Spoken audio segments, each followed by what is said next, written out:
We go back to one of our top stories, the aftermath of the Johannesburg CBD gas explosion, where one person died and almost 50 were injured. 45 of those injured have since been discharged from hospital, while 3 are still receiving treatment. Let's now take a look at the invisible trauma that may arise from the incident. And joining us is Professor Saths Cooper, a clinical psychologist. Prof. Cooper, very good evening. Appreciate your time. As a clinical psychologist, what are the common signs and symptoms of post-traumatic stress disorder that people may experience following the explosion in the Johannesburg CBD? Well, immediately, I think some of these symptoms won't appear, but over a few weeks, in fact, a few months, certain clear symptoms are likely to appear if those directly exposed and directly affected by this terrible incident don't get the appropriate help. There will be certain behavioral changes. There'll be clear psychological sequelae there, and there's going to be a general sense of isolation, anxiety, fear. Immediately, all of them are likely to experience a sense of fear, a shock, immediate shock that this has happened. But over time, one can pick up certain behavioral changes, such as social isolation, wanting to be more alone, hypervigilance, a sense of agitation, irritability, even hostility to others. Because what these persons have experienced are extraordinary events. The immediate psychological issues are likely to be some flashbacks of the incident, mistrust, a sense of constantly being insecure, and perhaps even loss of interest in the things that they took pleasure in, the usual activities that they were involved in, and a sense of being alone while other things are happening around them and not being quite part of the activities around them. Other people won't respond in the same way because they are there being their usual selves. So, well, Professor, if you'll allow, I'd like us to take a look at a clip that was filmed, I think, from a CCTV camera within the vicinity of Joburg's CBD, just to establish the next point of questioning.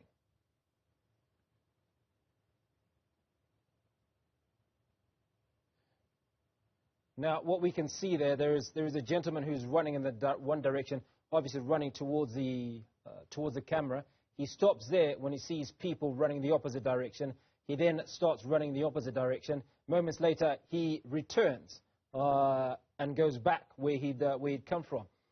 You will see the women on the left that come out of the store, and what they immediately do is pull the rollers down and dash inside the store for cover. So what's clear there is that there is a lot of confusion. Absolutely. Now, my question, though, obviously, is in relation to this, that, you know, we don't often consider how these individuals are feeling and the experiences that they've gone through, because I can imagine, probably can't imagine, but when we see that one man, he runs in the one direction, runs back, runs forward. So there's clearly some confusion about what to do. Yes, because people have reacted in quite a singular manner according to their own preparedness for this. Those directly impacted, those directly in the scene of what happened, will want to get away from it. Then you're getting others, perhaps going towards what has happened for two reasons, trying to help. But the other that emerged quite clearly, Hugh, in this, and all the media clips and other happenings around this incident display, is that people are more influenced by social media. Lots of them have their cameras out. Our own media has actually been there when it's a scene of serious, unknown origins. Anything could happen. And I've heard a person sitting in studio telling the person on the ground to go nearer and closer, actually totally contrary to normal fight or flight behavior. So when you see danger, you try to get away from it or you face it. But social media has influenced a very bizarre phenomenon of people actually courting danger so that they can capture this. So let's talk about what goes through a person's mind, particularly this individual, right? Now, he may not have a full appreciation of what actually happened, Professor, until he saw that video.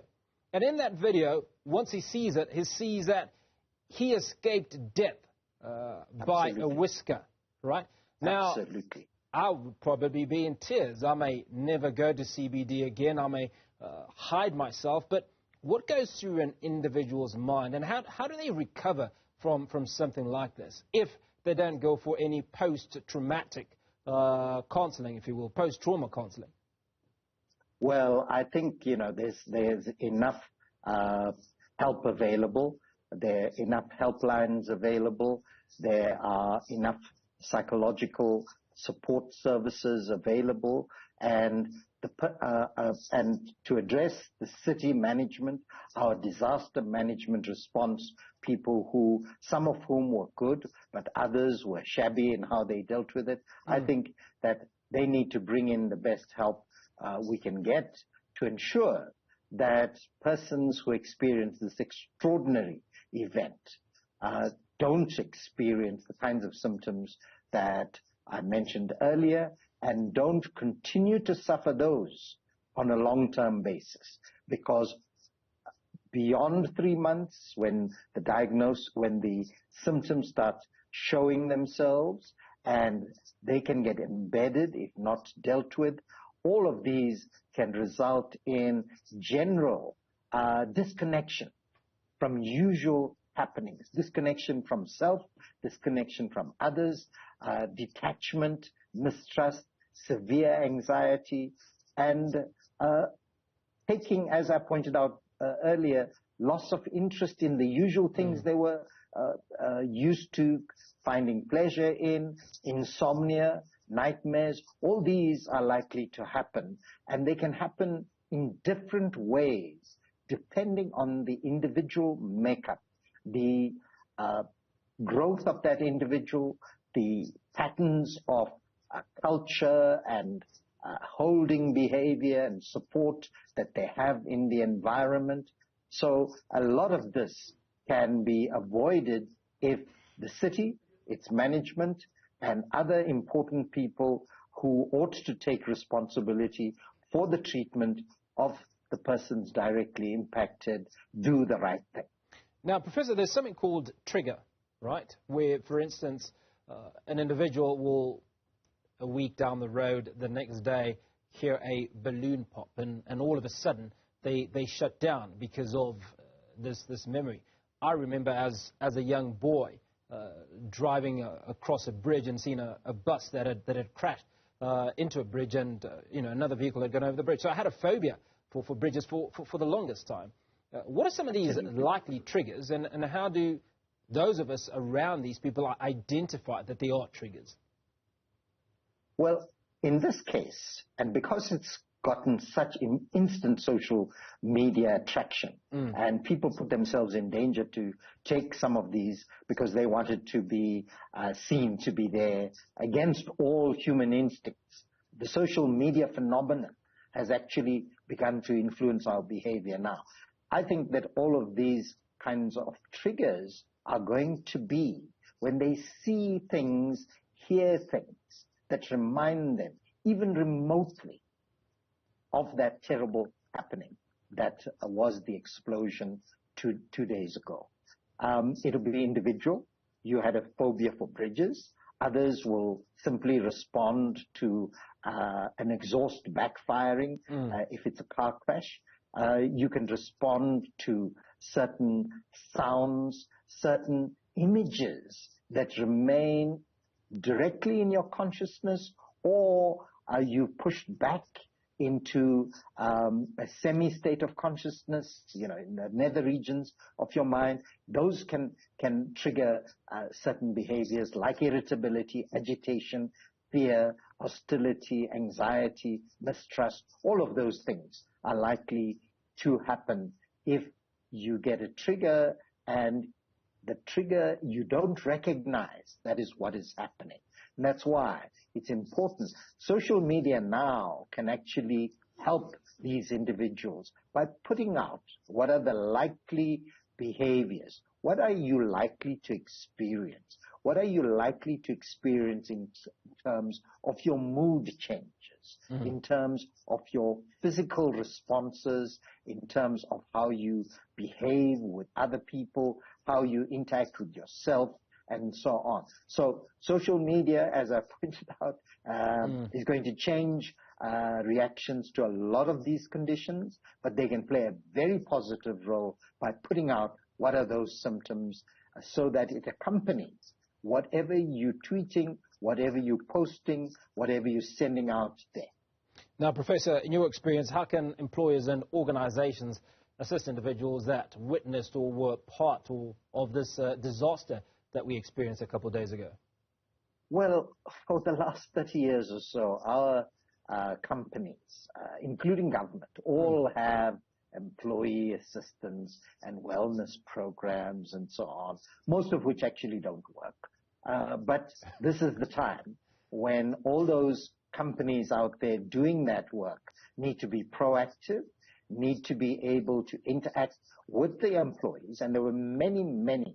There were scores of them because this happened close to where taxis pick up and drop off passengers. So that all those companies, including government, who have these programs, and all these EAP companies out there making lots of money, should be directly intervening now to explain what is likely to happen, because if you know what to expect, you can deal with it better.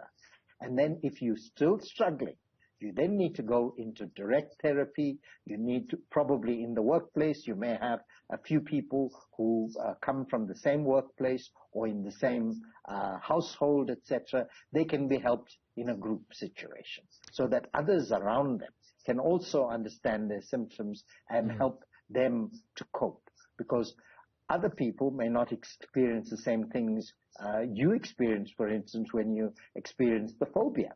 But we have accident victims, for instance, motor vehicle accident victims. Thousands are killed on our roads.